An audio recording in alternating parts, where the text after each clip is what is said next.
Welcome to Sharada cooking videos అండి.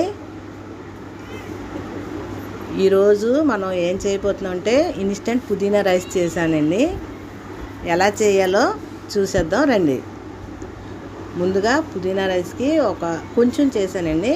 3 యాలకులు, లవంగాలు, దాల్చిన చెక్క, 2 పచ్చిమిరపకాయలు, కరివేపాకు రెమ్మలండి, తగినంత పుదీనా.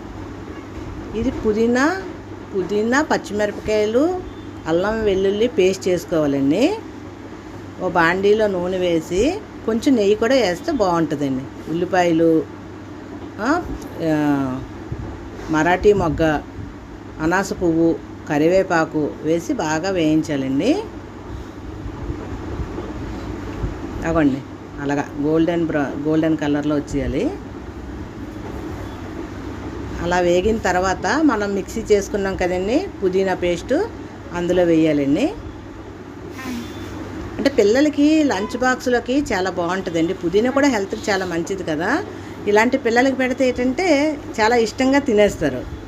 మా పిల్లలకి పుదీనా రైస్, ఎగ్ రైస్ పెడితే ఇంకేం అవసరం లేదండి, చక్కగా తినేస్తారు. మీరు కూడా అలా ట్రై చేయండి. అగోండి అలా బాగా వేగిన తర్వాత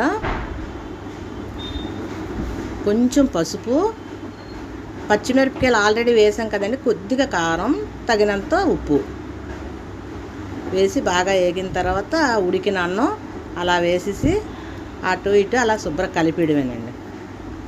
కలిపేసి 2 నిమిషాలు ఆగిన తర్వాత దించేసుకోవడమే. మీకు కనుక ఈ వీడియో నచ్చినట్టయితే లైక్ చేసి, సబ్స్క్రైబ్ చేసి, షేర్ చేయండి.